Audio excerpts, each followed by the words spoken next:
Welcome to the Art of Succession podcast with Barrett Young. Join us as we explore the strategies, stories, and insights that shape the journey of leadership transitions and business success. No matter where you find yourself along the journey, this is the podcast where you'll find the tools to make it happen. I haven't seen a single person running a business who have not made mistakes. But do them earlier before you franchise it, so you can actually warn your franchisees, hey, don't do that. We give them a spreadsheet that shows the investment, how many units they have, what are pros and cons. So we're doing all the legwork, again, for absolutely free. A mediocre broker just creates a problem because they don't educate the candidates, and we do get people like that. Welcome back to part 2 of my discussion with Max Emma. If you want to watch part 1, where Max shares the experience of joining his father's company, growing too fast, and the lessons that he learned along the way, you can catch that right here. Otherwise, let's get back to our episode. I guess for my listeners who are thinking franchise, they're thinking McDonald's, they're thinking Subway, something like that. How do you go about franchising a public service or a professional service firm like bookkeeping, where, every town's got a dozen bookkeepers? How do you go about franchising something like that? Well, I know it's a cliche, but it starts with an idea. It's like literally that was just an idea that I think we know enough to pass on this information to local businesses, because when we started getting more and more franchises, we, without really going for it, became a national company. But I realized that the local markets were still underserved. And I literally woke up one morning. I was in the Philippines visiting my office. We have an office in the Philippines. Actually, between 3 of my business, I have employees in 10 countries, but that was Philippines. I woke up in the morning and I wrote a business plan for franchising on a napkin. So that was the first version. I'm like, we are franchising. Of course, it took longer to put it to life, but that was the idea. And we started with legal work and then marketing plan and then development plan and a brand manual, which is really like your Bible, how to run the business. That's what you do for every franchise. That's why people pay your franchise fee to get it done. And because I was around many franchisors, I realized that it's not just McDonald's. And definitely, I believe, don't quote me, but it's definitely over 3,000 franchisors in the United States. Okay. And then multiple industries. And a lot of hotels that we know they're franchises. A lot of upscale restaurants like, Fleming's and such, they're franchises. So, of course, McDonald's and, fast food, but it's not just fast food. Stores, insurance companies, everything. And then at a time, there was only one bookkeeping franchise existing. So we were number 2. Now we are the only bookkeeping franchise in the United States. And then talk about spreading out, because you also have a franchise brokerage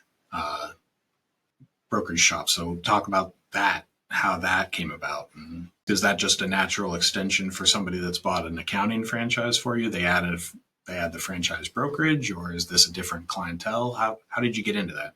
So again, the idea was that accounting business is not for everybody. And I realized that once we talk to somebody and they say, nah, I'm not going to buy accounting business after all. And we do train, we do provide, full support and training. But look, if somebody never seen financial statement in their life, we're not going to make them an accountant in 2 weeks or even 2 months of training. So it's just not going to happen. And people are like, nah, that's not for me. And we say, okay, well, best of luck to you. I'm like, but wait, I know so much about franchising that I can probably advise them and help them to get a business of their dream that is not necessarily an accounting. The beauty about franchise brokerage, that as a broker, I'm not getting paid until someone buys a franchise. And then I get a commission from a franchisor. So if somebody just not buying, then nothing happens. Then I work for free. But I'm totally fine with that because, it's my job to realize if somebody is like really just wasting my time, or they're interested in buying. If they end up not buying for whatever reason, totally good. Thank you very much. Okay, let's keep in touch, and we always keep in touch with them, and maybe you'll be ready at some point.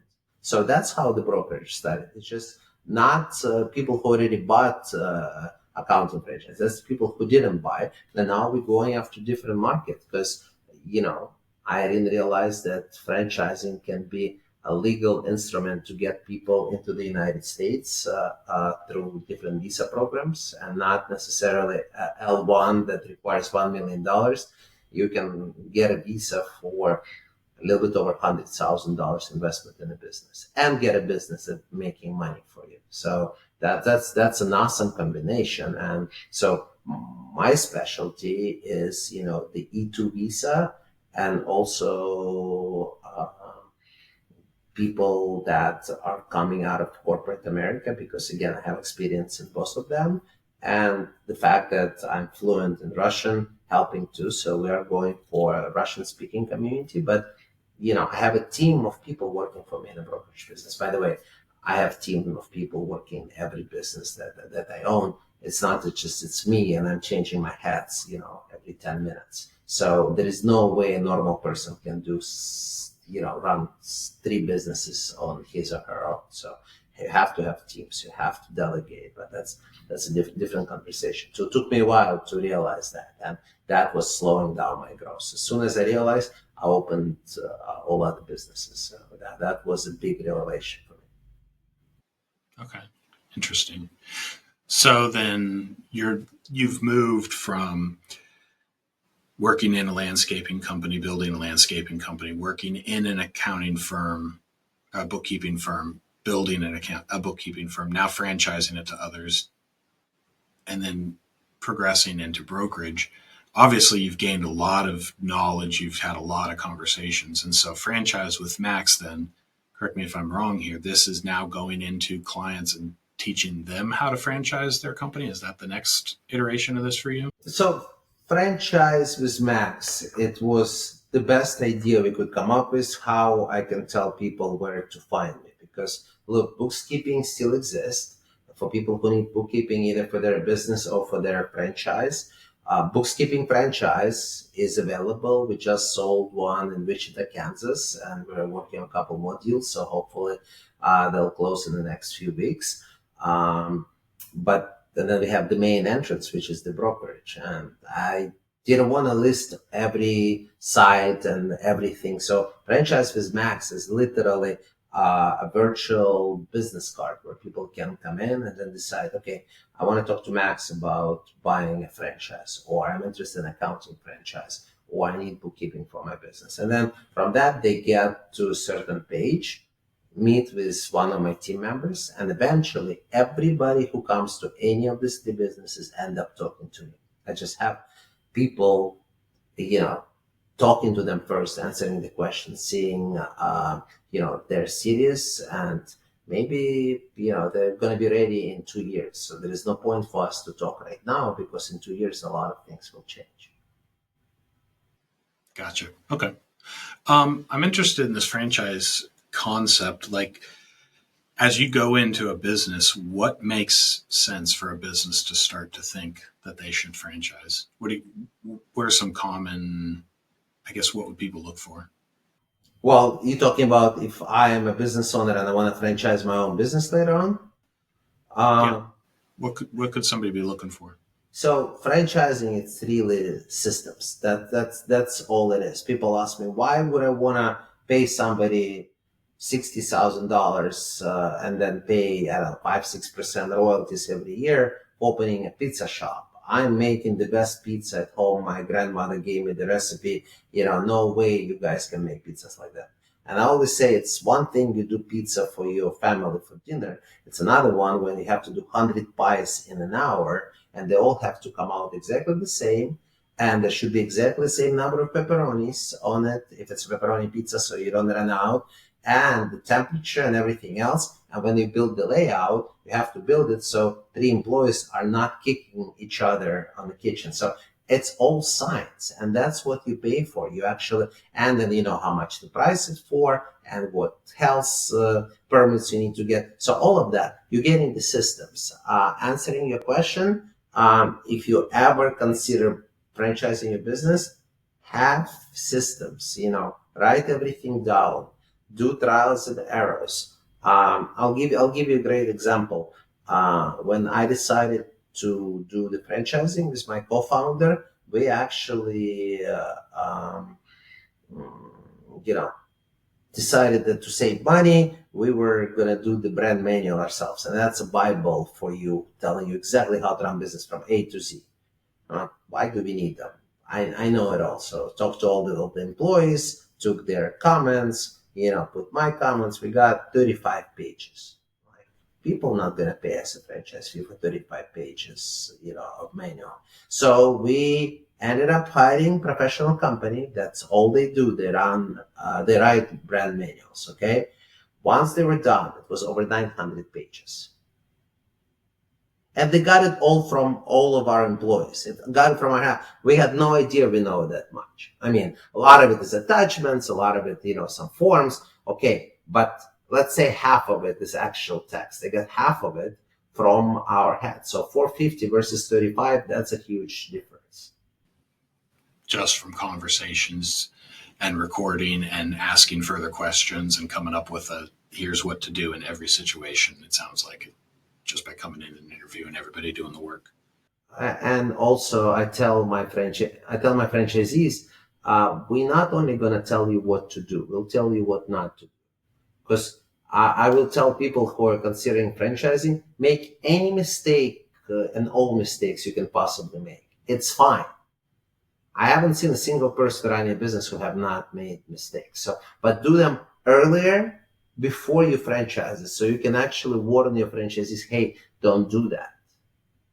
Again, they own their own business, so no, they cannot go and change the corporate colors for bookkeeping to blue and green just because that matches their kids' eyes. But at the same time, if they want to spend millions of dollars to run an Super Bowl ad for bookkeeping company, and I was using stupid examples, but the idea is I can't stop. I know it's not going to work. I know that 30 seconds will not get them the clients. It's going to create the hype, and then, you know, people going to forget about you.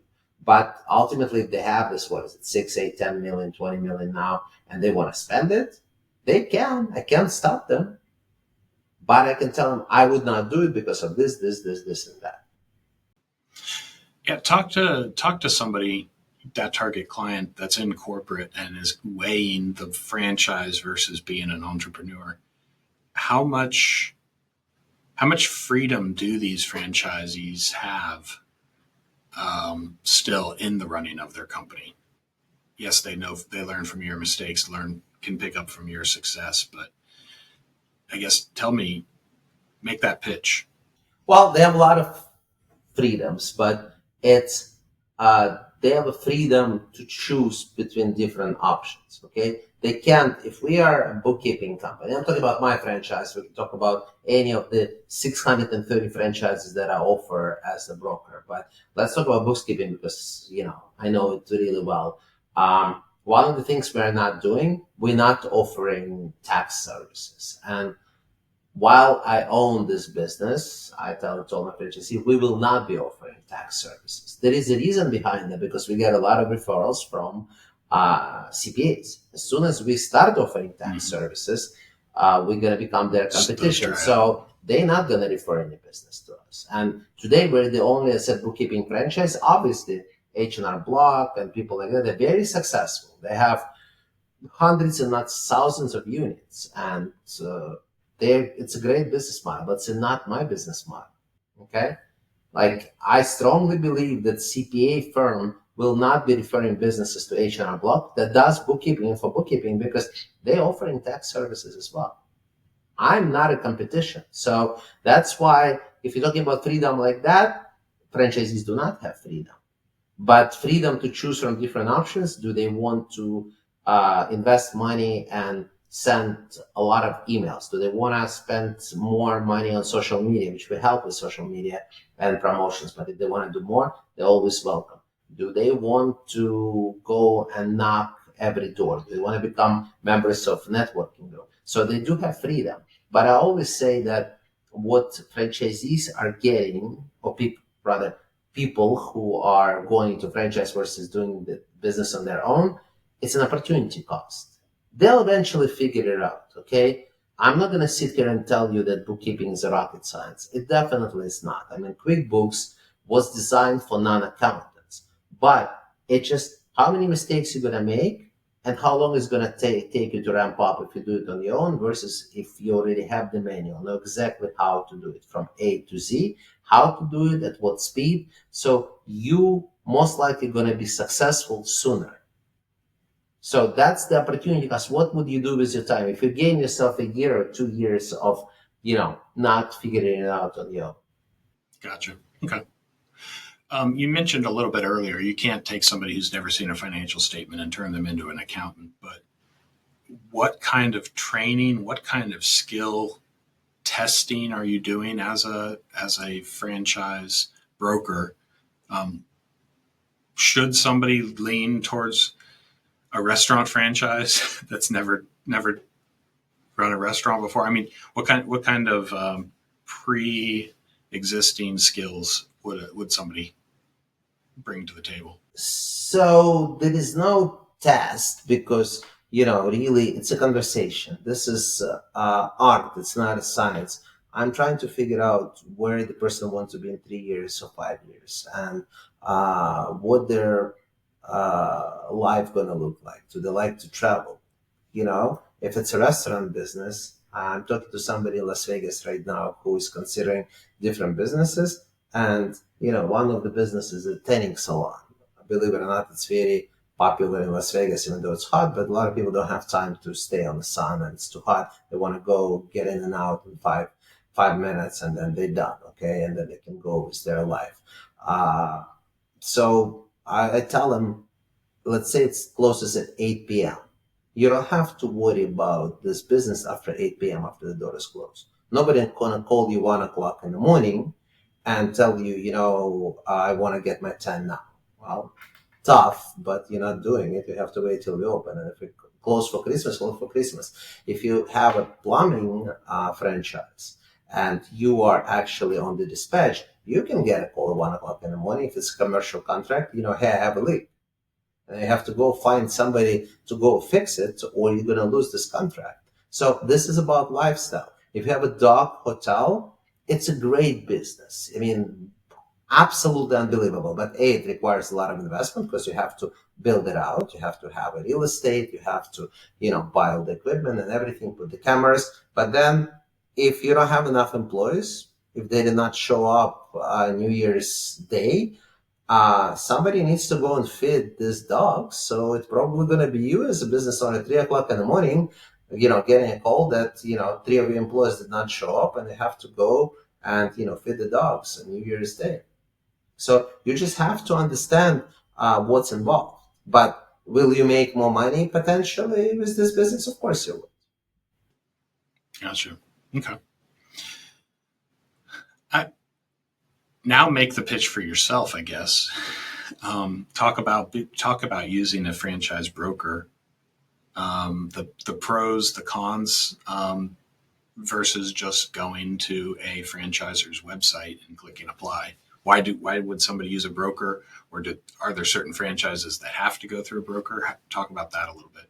Not all franchises have to go through the broker. I mean, if you call franchises directly, they'll appreciate it more because if they work with the broker, they will have to pay us commissions. That's how we are getting paid. Look, I mean, I sell many franchises for bookkeeping through brokers, and then I have to give the biggest part of franchise fee to a broker. But I know without them, people would not probably figure out, that bookkeeping even exists. Can you go on your website? On the website directly and look? Absolutely. But most of the people don't know what they're looking for. When they want to buy a business, they want to, let's say, get out of corporate America, They have no idea what they want. So a good broker talks to them and gives them options. And through many meetings, we usually come up with many, 2 to 3 meetings. We come up with several industries. And let's say, just search I'm doing right now, somebody wants to do senior care. There are 20 different franchises that are available. Okay. So somebody has to go and check if all of these 20 available in the city, what the investment are, and everything. And then some franchises, for example, are not available in the state of California. So there are probably more than 20, but only 20 are available, for example. And then if somebody wants to do it themselves, they have to what? Go search all the franchises, call or email individually from all of them, request the documents, ask, are you available in the city? I mean, that's going to be a day of work. Versus if they talk to me, I'll get them all this information. And yes, it takes us time, not a day, but it takes us time to get it. But it's opportunity cost. People live their life and waiting for us to tell them, hey, I have the research ready. And usually with the senior care, we're also going to get them a couple other businesses. So I'm working with somebody in Los Angeles right now. They want to do pet services. It's very hot business right now. But in the part of LA where they want to have a business, there were only 3 or 4 that are available out of 40 that are available on the website because, people already had it in LA. So it's just not available. You have a protected territory. Like, for example, bookkeeping. I have a franchisee in Miami. I'm not going to, and I cannot legally sell another franchise in Miami. I can sell it in Fort Lauderdale, but I cannot sell it in Miami. So that's what brokers do. And again, if you know exactly you want to buy McDonald's franchise in Fort Lauderdale, then go to McDonald's website where you're going to learn that it's not available because, the entire United States is pretty much sold out. But if you do know, you go and you actually contact this franchisor. But most people don't know. Even if you know your dream is pizza franchise, there are too many of them. Again, people like Domino's, Papa John's and such, they're not available. They're sold out pretty much for the entire US. So your option is to pretty much buy the existing one, but most likely one person or one company owns the entire city. Okay, they own, God knows how many locations. So, okay, you want to have a pizza. How many pizza franchises out there? Are you going to contact all of them to find out if it's available in your area? What the difference? We give them a spreadsheet that shows the investment, how many units they have, what are pros and cons. So we're doing all the legwork, again, for absolutely free. It's absolutely free. If they end up not buying, then, we're not making a penny. But I'm going one step further from that. I'm actually sharing my commission with part of my commission with candidates. So they get a rebate. And also we're paying for 9 months of the sales training from our own pocket. So same sales training that all bookkeeping franchisees are getting, that is about $5,000 value. I'm giving it to anybody who buys a franchise through main entrance, through me, just because I believe sales is very important. I'm writing a check. Like, here it is as a gift. You'll get a rebate, and also you get 9 months of live sales trainer working with you, teaching you how to sell, how to do networking, how to become better, and potentially get more clients. Or you can pay $5,000 on your own. It doesn't cost you any less or more. It's illegal for franchisor to give you a discount because you come to them directly. It does not exist in the industry. Everybody has to pay the same price. Gotcha. Okay. That makes sense. From the franchisor perspective, is there benefit to, if I'm a franchisee going through you as a broker, does that make it easier, the application process, or is it you coaching me that's going to make it easier? You preparing me for, this is what they'll be looking for. These are this is how you make yourself attractive. How's that work? A good broker, like in any industry, yes, that's what they're doing. A mediocre broker just creates a problem because they don't educate the candidates. And, we do get people like that. They come in and absolutely all we got from brokers like, hi, Max, this is Barrett. Barrett is in DC. He wants to buy, bookkeeping franchise. Buy. And then if We do all the work. No, literally, it happens quite a lot. We do all the work, and then we get an invoice from the broker. Like, hey, here's my commission. And legally, I have to pay the commission, and I'm paying it. But broker did absolutely nothing. The worst part, if you find bookkeeping yourself, you come to a broker and say, hey, I was thinking about bookkeeping. Oh, let me contact them. And they just do an introduction, and that's it. So that's a mediocre, or let's say bad broker. But a good broker definitely educates. But the way I look at it, bookkeeping is with most of the major brokerages in United States, franchise brokerage, which is a little bit different from business brokerage. It's just a different system. But I'm fine with that, because most likely people would not know about us because they're coming to a broker and talking to them. Well, I don't know what to do. Oh, have you considered opening your own accounting company? They provide you staff, they provide you with clients, and they give you 3 months of accounting training, 6 months of no minimum royalties, 9 months of sales training, and 12 months of executive coaching. We also give them an executive coaching. My co-founder, who is, now my ex-wife, who started the landscaping businesses, she's still, a big part of the business, and we're doing it together. She's a PhD, and she works with companies like PepsiCo and other big companies.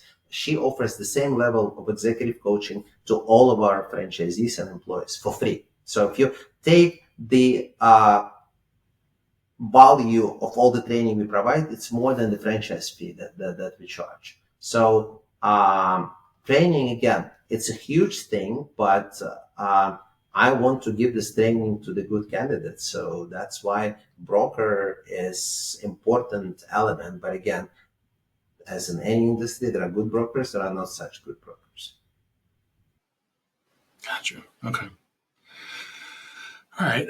Max, this has been a very informative conversation. Franchises is not something I've dug into before on the podcast or even personally. So thank you so much for educating my audience. I appreciate it. Before we jump into the lightning round, is there anything else that I've forgotten to ask or that you wanted to add? Look, the way I look in life, I had a lot of people on the way that gave me advices, and I always listen to what people have to say, because ultimately I'm the one making decisions, but I want to have different options. I don't mind to talking to somebody. Like, look, if it's somebody like we're working with young people who are getting out of college, and like, well, why am I going to go and work for somebody when I can actually buy a franchise and become a business owner at the age of 22, 23? And I'm like, this is great. Why it didn't cross a lot of people's minds, 20, 30 years ago, because everybody had to pay their dues. Like, look, that's everybody expected. You go to law school or you become a CPA, you work, 15-hour days for a few years, and then slowly become a manager, they become a partner. Times change. So just look, I'll talk to anybody who is interested. Just reach out, just go to franchisewithmax.com and fill out the form. Depends what you want to talk about. Now let's talk. And it doesn't get anywhere, but I can help somebody to change his or her life. I'm happy. I'm happy to do that. And again, there is no charge for my services. The only time we charge if we actually do any work. And of course, another thing that we do, we help businesses to franchise. If they never franchised, if they're a business, like you mentioned, and they want to become a franchise, we go through that. I went back to university and got my certified franchise executive. So I actually have education in franchising on top of the years of experience. Gotcha. Okay, great. Anything further, Max? No, I appreciate the opportunity. It's been a lot of fun, Barrett. Okay. All right. It's time for the lightning round. So the first question of the lightning round is coffee or tea, and how do you like it prepared? Coffee, espresso, double, black, probably 5 or 6 a day. I absolutely hate just the regular coffee. And sorry, I'm going to say it. I'm an American. I hate American coffee. Yeah? So if somebody offers me just the coffee in this glass jar, I'm not going to take it. I'll take tea. So it has to be an espresso machine, has to be the real espresso, has to be double and black. Pie or cake, and do you have a favorite kind? Cake, and it has to be Napoleon. So it's whenever I travel, and I do try to travel a lot, that's my hobby. I absolutely, one thing we haven't talked about, I believe that life goes before work. It's not work-life balance, it's life-work balance. So I travel, I go to a lot of countries, I teach my kids to go to different countries, I take them with me. So anywhere I go, if they have a Napoleon on the menu, I'm going to get it. And that's absolutely my favorite cake. Great. What's a common belief among entrepreneurs that you would challenge? That if you are entrepreneur, you are automatically rich and you automatically live the life. We are all striving to do that. Remember, when you're entrepreneur, you're the last person to get paid. So if the money left in the business, you're getting paid, and sometimes payoffs are huge. But if you're going through struggling, you're not going to get paid for a while. And look, not every business is a success. A lot of them are failures. But, I believe that without the failures, you can't succeed. Great. That's great. What's your favorite holiday and why? My favorite one is New Year's. Back in the Soviet Union, we did not celebrate Christmas for obvious reasons. I mean, it changed now, but again, I haven't been living there for many, many years.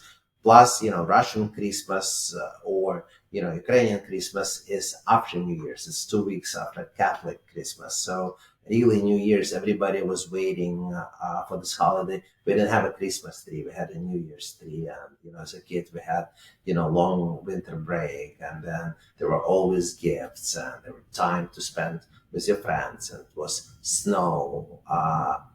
Where I grew up, we didn't have a lot of snow because it was a warm weather relatively. But when we did, it was a huge thing. So I still remember the smell of the winter. Living in San Diego, we don't get much snow, but I'm actually trying to go to a cold climate almost every year around December or January just to experience that. Because I absolutely love that. And if there is snow, I'm going to be like a little kid. I'm 50. I'm going to be outside just, like touching the snow. So I still enjoy it a lot. That's great. Do you consider yourself a morning person or a night person? And do you have a preferred routine? So I was a night person. I was going to bed late. I was waking up late. And then I changed myself during COVID. I just said, you know what? I'm missing out because, why a lot of successful entrepreneurs are waking up early. Why don't I try it? And I made myself wake up at 6 a.m. every day, and I'm doing it since. I'm letting myself sleep in a little bit on the weekend, but now my body's saying, well, you're about to wake up. I mean, it's time. So if I sleep till 7, that's wonderful. Even if I can, and sometimes, it's bad, but now I'm definitely a morning person and I get a lot of stuff done. Okay. And my routine is, I'm journaling twice a day. It helps a lot to get your head straight. This helps me. So when I wake up, I journal like what I'm gonna do today, what I'm grateful for, and such things. And then I'm also journaling at night. It's not long. I'm not spending hours, but it's 5 to 10 minutes twice a day. That absolutely helped me. I started doing that a few years ago, and it changed my life. Great. What's one thing that you would want your successor to remember you for? My sense of humor. I want them to remember that, when you smile, life is easier, and people are the ones that make life difficult, and it's not worse that, life is short, live it up. Again, it's a cliche, but I'm doing it all the time. So I want them to remember for who I was. I mean, and it's probably not judging me because, one of the things that I go by, I am who I am, and I'm not going to change. I want to clarify. You just said people, did I get this right?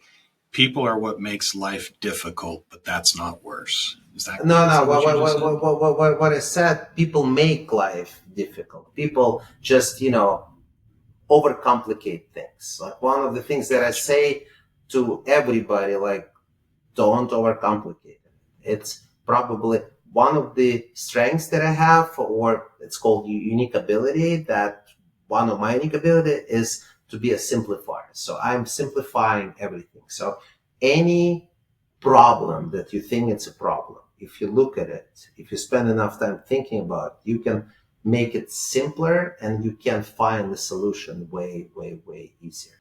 Gotcha. Okay. Thanks for clarifying that. Where are you finding creativity right now? Just spending time outside of work. Like, with being a CEO of 3 businesses, I probably can stay at my desk for 18 hours every day and I'm still going to find things to do. But I'm actually making myself to turn off the computer, to go to gym and, not to work on the weekend. So I'm very, religious about taking my free days, the days that, are just for me, my family, my friends, and for my mental health. So I can just, that's the creativity, doing beach walks. I love to travel. One of the best places for me to think and to become creative is actually airplane. And with offices in many countries and employees in many countries and franchisees all over the US, I'm traveling a lot. And I also love to travel for vacations with my friends. So whenever I'm on the plane, I have my noise canceling headset and I'm just sitting with my, iPad and just writing things down. So that's where I get creative. And, just couple vices that, work for me. It's scotch and cigars. All right. Max, what do you have coming up in the next year or so that's got you really excited? I have a goal to triple the number of franchises that we have right now for bookkeeping, and also build the pipeline for the brokerage business so that grows as well. And the way I'm planning to do it is by thinking outside of the box. And that's the most challenging thing, is to figure out what everybody else is doing and figure out a different way of how it can be done. Because look, if I just follow the system, I'm just not enjoying it, because it's also about the enjoyment. It's about how to get it done and what to do. And again, I have several travels coming up. I'm always going to see new countries. My goal is to see 5 to 6 new countries every year. I've been to 3 new ones so far. And then I'm on track to see 3 more before the end of the year, at least 3 new ones. Wow. Okay. That's great. Max, I know Franchise with Max is going to be the answer, but where else can people find you, hear more from you? I'm in LinkedIn. I'm posting all of the articles there, and either that or franchisewithmax.com. They're literally the two things. I'm not huge on social media. I mean, I am on Facebook to a certain extent for the business, but personally, this is just for me to stay in touch with my close friends. But, LinkedIn and franchisewithmax.com would be the two places to find it. Great. Yeah, we'll link those up in the show notes for sure. Well, Max, thank you so much for just informing me and educating me on franchises and this conversation. I've really appreciated it. Barrett, thanks for the opportunity. I really, really enjoyed it. I hope that you've learned as much as I have from this discussion with Max Emma. We have interviews with business owners just like Max twice a month, sharing their own succession stories. If you're interested in being a guest on the show, you can find the link down in the description below. If this has been helpful for you, I ask that you please share it with others and check out this next episode for similar content. And thank you for watching The Art of Succession.